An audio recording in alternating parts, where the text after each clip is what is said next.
नमस्कार, मैं रवीश कुमार। अदानी को लेकर लगता है आज आकाशवाणी हुई है। उनके मामले में सफाई देने के लिए वकीलों में होड़ मच गई। क्या यह भी कोई संयोग के भीतर का प्रयोग है कि एक साथ दो वकील अदानी के मामले में बयान देने आ जाते हैं? अदानी समूह को लेकर दिल्ली में अजीब अजीब चीजें होने लगी हैं। ये अजीब चीजें क्या हैं? गौतम अदानी खुद प्रेस कॉन्फ्रेंस करते या उनकी कंपनी के वकील प्रेस कॉन्फ्रेंस करते तो आपको बात समझ आती कि कम से कम अपना पक्ष रख रहे हैं। मुकुल रोहतगी प्रेस कॉन्फ्रेंस करते हैं, इससे मामला और उलझ जाता है कि मोदी सरकार के पूर्व अटॉर्नी जनरल और सुप्रीम कोर्ट के वरिष्ठ वकील क्यों प्रेस कॉन्फ्रेंस कर अदानी के मामले में अपना निजी कानूनी मत रख रहे हैं। मुकुल रोहतगी बात अदानी की कर रहे हैं और सफाई दे रहे हैं कि वे अदानी की तरफ से पेश नहीं हो रहे हैं। यह भी कह रहे हैं कि इसके पहले अदानी समूह के लिए कोर्ट में पैरवी कर चुके हैं।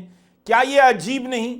यह सब उसी दिन हो रहा है जब गौतम अदानी की company Adani green Bombay stock exchange और नेशनल स्टॉक एक्सचेंज में पत्र लिखकर अमेरिका में चल रही जांच वाले मामले की जानकारी देती है।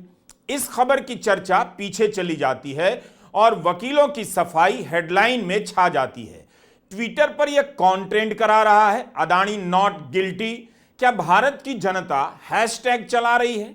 उसे पता भी है कि आरोप क्या है और इस मामले में भारत में जांच नहीं हुई तो अदानी दोषी नहीं, यह दावा कौन कर सकता है? इसका हैशटैग जनता खुद चला रही है या ट्रेंड करवाया जा रहा है? इसलिए कह रहा हूं अजीब अजीब चीजें हो रही हैं। क्या अमेरिका की अदालत में अदानी के वकीलों ने जवाब दायर कर दिया है?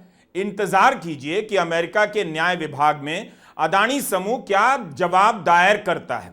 अदानी के पास अपने वकीलों की कोई कमी नहीं। जो देश के जाने माने वकील निजी तौर पर प्रेस कॉन्फ्रेंस करें और कानूनी मत रखें उनके मामले में। मशहूर और वरिष्ठ वकील मुकुल रोहतगी कह रहे हैं अदानी समूह बयान जारी करेगा या नहीं उसकी मर्जी। कितनी बड़ी बात कह दी उन्होंने। अदानी की मर्जी भी कमाल की मर्जी है। उनका समूह या उनके वकील बयान जारी नहीं कर रहे हैं, लेकिन मुकुल रोहतगी जैसे मशहूर वकील को अपनी मर्जी का एहसास होता है और वे अदानी पर लगे आरोपों के बारे में प्रेस कॉन्फ्रेंस कर देते हैं। यही वो अजीब अजीब चीजें हैं जिनके बारे में बात कर रहा हूं। इससे संदेह दूर होता है या संदेह के बादल गहरा जाते हैं। अमेरिकी न्याय विभाग के अभियोग पत्र में यही तो लिखा है, सबूत हैं तभी तो इन सभी पर मामला चलेगा। लेकिन महेश जेठमलानी कह रहे हैं सबूत नहीं है। अब ये महेश जेठमलानी कौन है? मुकुल रोहतगी की तरह एक और नामी वकील हैं। उन्होंने अदानी मामले में प्रेस कॉन्फ्रेंस की। महेश जेठमलानी 2009 में मुंबई नॉर्थ सेंट्रल से बीजेपी के टिकट पर लोकसभा चुनाव लड़े मगर हार गए। 2021 में राष्ट्रपति ने उन्हें राज्यसभा का सदस्य मनोनीत किया। बीजेपी की राष्ट्रीय कार्यकारिणी के भी सदस्य रहे हैं। आज ही उन्होंने भी प्रेस कॉन्फ्रेंस कर दी जिस दिन अदानी ने Bombay stock exchange national stock exchange में अपना जवाब दायर किया है। क्या उस खबर को पीछे करने के लिए इस खबर का तूफान पैदा किया जा रहा है? महेश जेठमलानी कह रहे हैं अभियोग पत्र के अनुसार सिर्फ रिश्वत देने के षड्यंत्र की बात है, कोई साक्ष्य नहीं कि रिश्वत दी गई। क्या अमेरिका की अदालत में यह बात साबित हो चुकी है? संसद के सत्र से ठीक पहले आरोप पत्र दायर हुआ है, इसमें साजिश दिखाई देती है। महेश जेठमलानी का यह तर्क कोई नया नहीं है, पहले से साजिश की थ्योरी के तहत यह तर्क दिया जा रहा है। भारत की ग्रोथ स्टोरी को रोकने की साजिश है, यह महेश जेठमलानी कहते हैं, और यह भी कि अमेरिका का डेमोक्रेटिक डीप स्टेट इसमें शामिल है। क्या आप इतने भोले हैं, मासूम हैं कि अदानी पर आरोप लगने से भारत का विकास रुक जाएगा या मान लेंगे? ऐसे आरोप तो भारत में आए दिन लगते रहते हैं। क्या इससे भारत का विकास रुक गया? क्या 2G घोटाले से, जिसे बीजेपी काफी उठाया करती थी, भारत का विकास रुक गया था जिसमें आज तक कुछ नहीं निकला? तो क्या अब यह कहा जाएगा कि आप घोटाले और भ्रष्टाचार के आरोप ना लगाएं, इससे भारत का विकास रुक जाता है? आपके मोहल्ले की सड़क टूट गई है, ठेकेदारों ने करप्शन किया है, आप आरोप मत लगाइएगा, वरना जिले का विकास रुक जाएगा, राज्य का विकास रुक जाएगा, अतः देश का विकास रुक जाएगा। ऐसी दलीलें ये लोग कहां से लाते हैं? क्या अदानी ही भारत है और भारत अदानी है? क्या भारत का विकास होने के लिए यह जरूरी है कि अदानी कुछ भी करे, उसकी जांच ना हो और बिना जांच के, बिना अदालत के फैसले के क्लीन चिट दे दी जाए? इतनी अजीब अजीब चीजें क्यों हो रही हैं? मुकुल रोहतगी ने जो कहा उसे पढ़ रहा हूं। कहते हैं, मैंने यह इंडाइटमेंट देखा है, इसमें 5 अभियोग हैं। पहला और 5वां अभियोग महत्वपूर्ण है। अमेरिका का भ्रष्टाचार विरोधी कानून FCPA है, उसमें कई लोगों के नाम हैं, लेकिन अदानी और उनके भतीजे का नाम नहीं है। 5वां अभियोग है न्याय के रास्ते में बाधा डालना। यह एक गंभीर अपराध हो सकता है, उसमें भी मिस्टर अदानी और उनके भतीजे का नाम नहीं है। यह मैं इसलिए बोल रहा हूं कि पढ़ने के बाद मेरी अपनी राय यह बनी है, मैं ये क्लियर करना चाहता था। मुकुल रोहतगी कहते हैं कि यह सब उनकी पर्सनल राय है। अदानी ग्रुप क्या जवाब देगा वह अपने वकीलों से तय करेगा और अमेरिका में जवाब देगा, उसकी मर्जी है। उन्होंने जो कहा है उसमें अदानी का कोई योगदान नहीं है।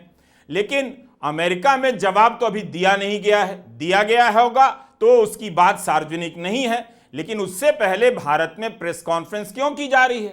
क्या तब तक नहीं रुक जाना था कि अदानी समूह क्या जवाब देता है? उसके पहले मुकुल रोहतगी का अदानी के मामले में पर्सनल राय रखना क्या सभी संदेहों को दूर कर देता है? इंडिया टुडे की 2 हेडलाइन है, Rohatgi rejects bribery charge, Rohatgi picks holes in bribery charges. Adani के चैनल NDTV ने कहा है punches holes. Times of India ने डिकोड लिखा है इन्वर्टेड कॉमा में। हिंदुस्तान टाइम्स ने क्लियर्स एयर लिखा है इन्वर्टेड कॉमा में, मतलब आशंका दूर की। अदानी के चैनल ने हिंदी में हेडलाइन लिखी है, मुकुल रोहतगी ने अदानी ग्रुप के खिलाफ रिश्वतखोरी के आरोपों को बताया निराधार। हम केवल हेडलाइन की बात कर रहे हैं, भीतर किस तरह से खबर लिखी गई है उसकी नहीं। इन हेडलाइन से जो माहौल बनता है उससे धारणा बन जाती है। इन्हें पढ़कर यही लगेगा कि मुकुल रोहतगी ने अदानी पर लगे आरोपों को खारिज कर दिया, उनमें कमियां बता दी। दोनों बातें कही जा रही हैं, किसी में यह नहीं लिखा है कि क्लीन चिट दे दिया, बस कमियां गिनाने और आशंका दूर करने की बात है। हेडलाइन में उद्धरण चिन्हों का इस्तेमाल कर सतर्कता बरती जा रही है। हेडलाइन में कहीं यह बात नहीं गूंज रही कि मुकुल रोहतगी की निजी राय है, पर्सनल कानूनी मत है, जबकि खुद रोहतगी ऐसा कह रहे हैं। लेकिन हेडलाइन एक तरह से फैसले का आभास दे रही है। नवभारत टाइम्स की हेडलाइन दिलचस्प है, अदानी पर अमेरिकी कोर्ट में केस, पूर्व अटॉर्नी जनरल ने बताया अभियोग में कहां कहां है नाम, आप भी जान लें। मीडिया की हेडलाइन से सतर्क रहा कीजिए, ध्यान से पढ़िए। याद कीजिएगा, अदानी पूर्व NDTV के चेयरमैन डॉक्टर प्रणय रॉय और राधिका रॉय पर CBI ने मामला दर्ज किया, छापे पड़े, तब क्या क्या आरोप लगाए गए। आज 7 साल की प्रताड़ना के बाद CBI ने उन्हें क्लीन चिट दे दी है, कहा कि कोई अपराध ही नहीं हुआ। इसके लिए कौन माफी मांगेगा? क्या कोई माफी मांग रहा है? क्या CBI के किसी अफसर के खिलाफ कार्रवाई हो रही है? क्या एक चैनल पर फर्जी मामले दायर करने से भारत का विकास नहीं रुक गया? सब कुछ आपकी आंखों के सामने हो रहा है और आप हैं कि समझते नहीं इस गेम को। आपको कुछ और याद दिलाता हूं, मई 2023 में जब सुप्रीम कोर्ट के एक्सपर्ट पैनल ने अपनी रिपोर्ट जमा की, तभी मीडिया में हेडलाइन चलने लग गई कि अदानी समूह को क्लीन चिट मिल गई है, जबकि रिपोर्ट में यह बात नहीं लिखी थी। रिपोर्ट में लिखा था कि पैनल अपनी तरफ से यह नहीं कह सकता कि सेबी की ओर से रेगुलेटरी फेलियर हुआ है। पैनल ने तो यही कहा कि इस मामले में कुछ आरोपों की जांच चल रही है। तब तक तो सेबी ने जांच भी पूरी नहीं की थी। जनवरी 2024 में सेबी ने 24 में से 22 मामलों की जांच पूरी की थी। सामने आया कि सेबी ने अपने कानूनों को ही नरम कर दिया था और उसी के कारण वह दूसरे देशों में बैठी शेल कंपनियों के अंतिम लाभार्थी तक पहुंच ही नहीं सकती थी। तो यह हाल है नियामक संस्था सेबी का। इस तरह के मामले में दिलचस्पी लिया कीजिए। ठीक है, कॉरपोरेट के मामले जटिल होते हैं, हम और आप सही नहीं जान पाएंगे कभी भी कि क्या हुआ, लेकिन किस तरह से लीपापोती हो रही है, ध्यान भटकाया जा रहा है, यह तो आप समझ सकते हैं। जो भी कहा जा रहा है वह संदेह से ऊपर है या नहीं, यह भी समझ सकते हैं। इतना तो पूछ सकते हैं कि जो भी कहा जा रहा है अदानी के बेकसूर होने को लेकर, क्या इसकी कोई जांच हुई है?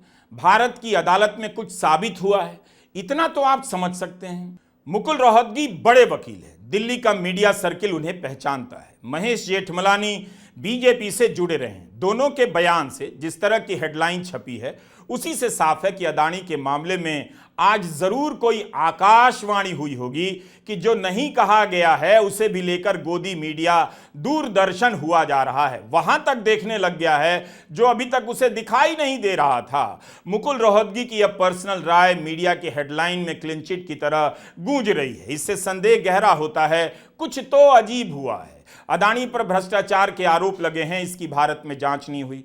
आरोप के स्तर पर ही वकील आगे आ जा रहे हैं, अपनी राय दे रहे हैं। क्या अदानी समूह ने स्टॉक एक्सचेंज से जानकारी छिपाई? क्या इस पर सेबी की तरफ से जांच हो गई और फैसला आ गया है? क्या स्टॉक एक्सचेंज को अब तक कार्रवाई नहीं करनी चाहिए थी कि आखिर अदानी समूह ने जानकारी देने में इतनी देरी क्यों की?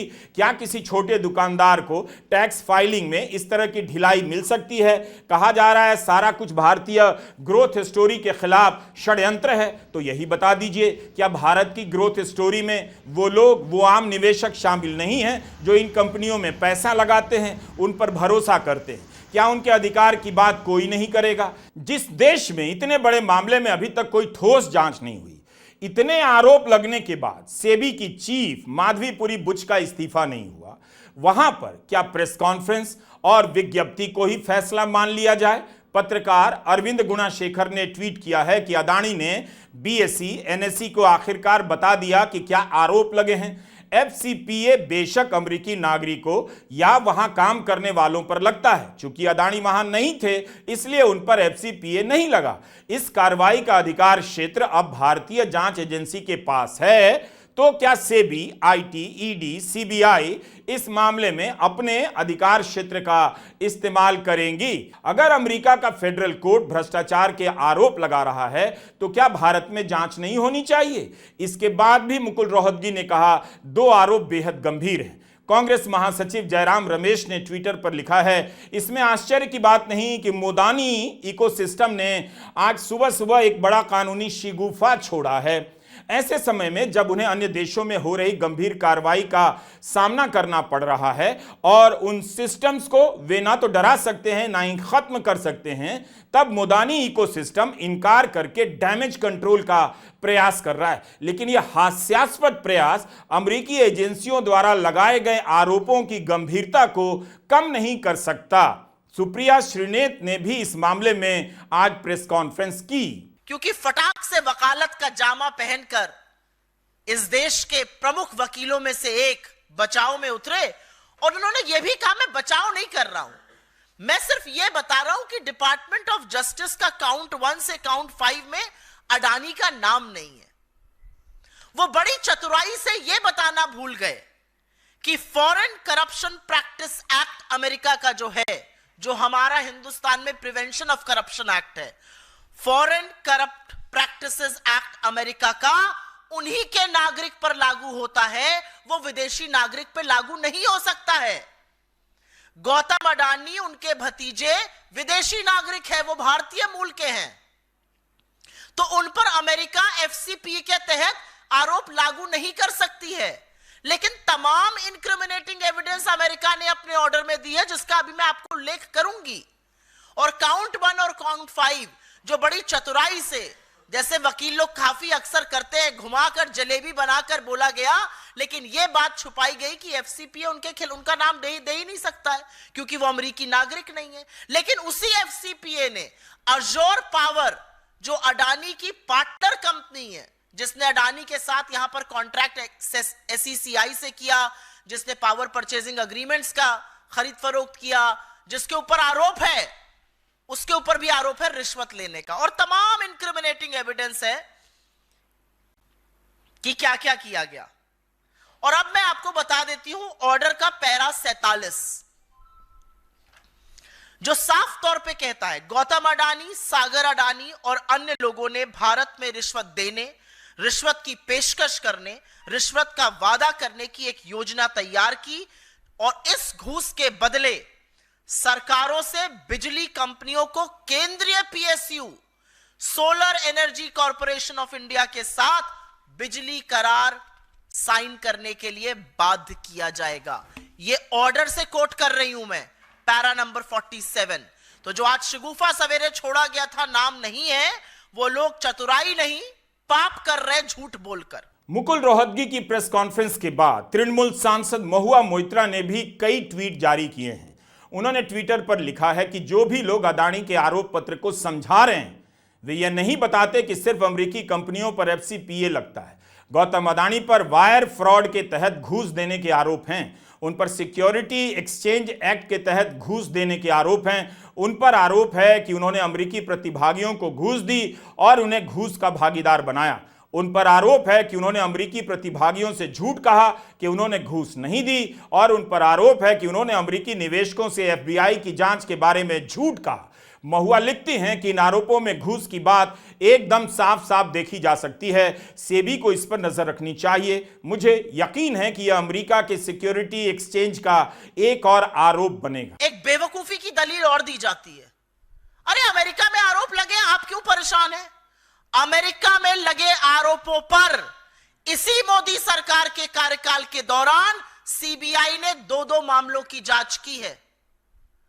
2016 में ब्राजीलियन कंपनी एम्ब्रेयर के ऊपर एफसीपीए, फॉरेन करप्शन प्रिवेंट का जो एक्ट थी अमेरिका की, वो लगी थी और उसी के आधार पर नरेंद्र मोदी के कार्यकाल में सीबीआई ने एम्ब्रेयर के खिलाफ जांच की।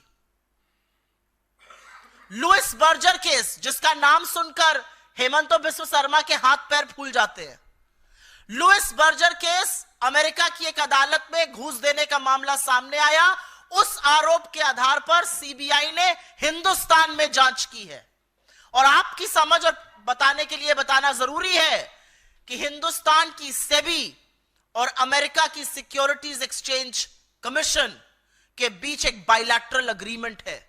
और अगर एसईसी की जांच में इतने गंभीर आरोप सामने आए हैं तो यह सेबी की जिम्मेदारी है, दे आर अंडर ऑब्लिगेशन कि वो जांच करें।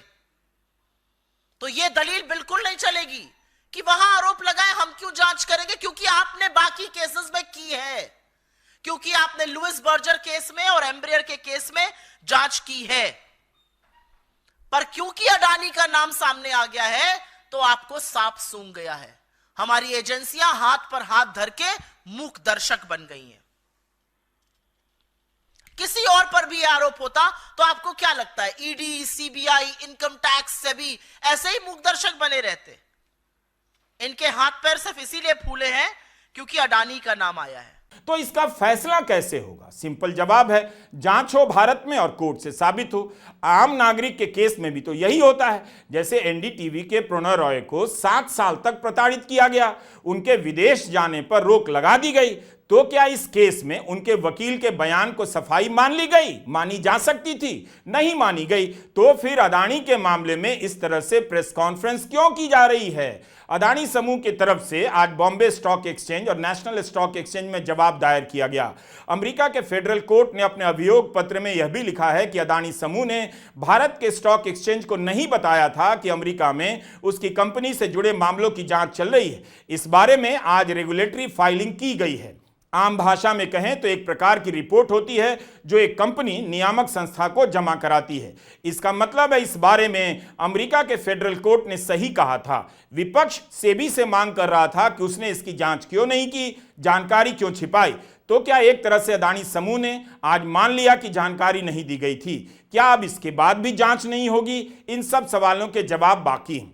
2 पन्नों के इस पत्र में अदानी समूह की ओर से लिखा गया कि 21 नवंबर को हमने इस बारे में जानकारी दी थी कि अमेरिकी न्याय विभाग और अमेरिकी सिक्योरिटी और एक्सचेंज कमीशन ने हमारे निदेशक गौतम अदानी और सागर अदानी के खिलाफ अमेरिका के एक कोर्ट में आपराधिक अभियोग दर्ज किया है। इस अभियोग में हमारे निदेशक विनीत जैन का भी नाम है। इसके बाद इस पत्र में कुछ मीडिया हेडलाइन की सूची दी गई है जिनमें लिखा है कि अदानी समूह पर एफसीपीए, फॉरेन करप्ट प्रैक्टिसेस एक्ट यानी अमेरिका के विदेशी भ्रष्टाचार कानून के उल्लंघन के आरोप हैं। Forbes India, times of India, business today और सीएनबीसी का हवाला देते हुए अदानी ग्रीन ने लिखा है कि इन खबरों में ऐसा बताया जा रहा है कि गौतम अदानी, सागर अदानी और विनीत जैन ने एफसीपीए का उल्लंघन किया है। समूह ने सफाई देते हुए लिखा है कि यह जानकारी गलत है, इन तीनों पर एफसीपीए के उल्लंघन के आरोप नहीं है। अब आप इस लाइन को ध्यान से पढ़िए। इसी पत्र में यही लिखा है कि इन तीनों निदेशकों पर यानी गौतम अदानी, सागर अदानी और विनीत जैन पर 3 मामलों में आरोप लगे हैं। कथित सिक्योरिटी फ्रॉड का षड्यंत्र है, कथित वायर फ्रॉड का षड्यंत्र और कथित सिक्योरिटी फ्रॉड। अदानी ग्रीन ने जो जानकारी स्टॉक एक्सचेंज को दी है उसमें लिखा तो है कि तीनों निदेशकों पर कथित रूप से 3 मामलों में आरोप हैं। अमेरिका के फेडरल कोर्ट ने अभियोग पत्र में लिखा है कि भारत के स्टॉक एक्सचेंज से आपराधिक जांच की जानकारी छिपाई गई, लोन लिए गए और निवेशकों से निवेश करवाया गया, किसी को खबर नहीं दी गई, यहां तक कि स्टॉक एक्सचेंज को भी नहीं। अभियोग की जानकारी आने के बाद 1 हफ्ता लग गया अदानी समूह को स्टॉक एक्सचेंज को यह बात बताने में। अदानी के खिलाफ जांच की मांग को लेकर 27 नवंबर को भी संसद के दोनों सदनों की कार्यवाही ठप करनी पड़ गई। राज्यसभा में मल्लिकार्जुन खड़गे ने नियम 267 के तहत बहस की मांग की तो सभापति जगदीप धनखड़ ने कह दिया कुछ भी रिकॉर्ड पर नहीं जा रहा है। उन्होंने 267 के तहत मिले 13 नोटिस खारिज कर दिए। इसी तरह 2023 में भी अदानी पर खड़गे और राहुल गांधी की टिप्पणियों को सदन की कार्रवाई से निकाल दिया गया था। राहुल गांधी ने कहा है अदानी को गिरफ्तार किया जाए। अदानी का न्यूज चैनल अपनी हेडलाइन में कह रहा है राहुल गांधी बैकफुट पर हैं, लेकिन राहुल तो अभी भी अदानी की गिरफ्तारी की मांग कर रहे हैं, तो कैसे बैकफुट पर आ गए, यह भी चैनल खुद से तय कर रहा है। आप ही बताइए, गिरफ्तारी की मांग करने वाला बैकफुट पर आता है या इस मांग से पीछे हट जाने वाला बैकफुट पर आता है? थोड़ी तो हिंदी आप भी समझते होंगे। You think Adani is going to accept the charges? Which world are you living in, brother? Obviously, he's going to deny the charges. The point is, he has to be arrested. The point is, he has to be arrested, as we have said. Hundreds of people are being arrested on tiny charges. The gentleman has been indicted in the United States, indicted in the United States for thousands of crores. He should be in jail. And the government, please let me speak. And the government is protecting him. तो क्या अदानी को अदालत घोषित कर देना चाहिए, वही अपने आप को बरी कर लें, उनकी प्रेस रिलीज को कोर्ट ऑर्डर मान लिया जाए? जिस देश में जांच एजेंसियां फर्जी मुकदमे करती हैं, अवैध रूप से अरेस्ट करती हैं, उस देश में अदानी पर लगे आरोपों को जांच से पहले खारिज किया जा रहा है। दरअसल अब धूल नहीं झोंका जा रहा, उन्हें पता चल गया है आपने अपनी आंखों से देखना बंद कर दिया है, दिमाग का इस्तेमाल अब आप नहीं करते हैं। नमस्कार, मैं रवीश कुमार।